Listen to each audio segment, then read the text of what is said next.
મારું નામ ગાયત્રી ગીરી છે અને હું જામકંડોળાના ચિત્રાવડ ગામેથી આવું છું, ચિત્રાવડ પાટી ગામ. અત્યારે તમે ક્ષત્રિય સમાજના સપોર્ટમાં આવ્યા છો, પદ્મિનીબાના સપોર્ટમાં. હા, પદ્મિનીબા મારે સમગ્ર વિવાદ વિશે કહેશો. પદ્મિનીબાના મારે વાડા છે, એના સમર્થનમાં હું આવી છું અને ઉપવાસ ઉપર ઉતરા છે, એટલે મારા જૂના સેવક છે, એટલે મેં આ જાણીને સમાચાર મળ્યા મને, એટલા માટે હું આવી છું. પણ ભારતીય સંસ્કૃતિને ના શોભે એવું વર્તન કોઈ પણ વ્યક્તિએ કરવું ના જોઈએ, એવી મારી નમ્ર અપીલ છે દરેકને. મીડિયાના માધ્યમથી તમે કોઈ સંદેશો?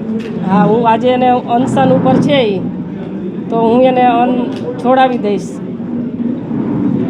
છોડાવવા આવ્યા છે? હા, અંજળનો જે એને ત્યાગ કર્યો છે એ હું એને છોડાવવા માટે જ મેં ખાસ. આજે પદ્મિનીબા અગર છે એ ના પાડે છે, પણ છતાંય હું આજે કંઈક એવું કરીને જ જઈશ એમ.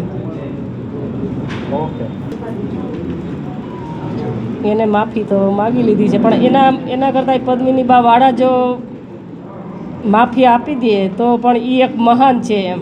માફી તો એ જ વ્યક્તિ આપી શકે જે મહાન હોય, એ જ માફી આપી શકે. તમને લાગે છે પદ્મિનીબાને માફી આપી દેવી જોઈએ? ના પાડે છે, પણ છતાંય હું એમ કહું છું કે માફી આપી દેવી એમ.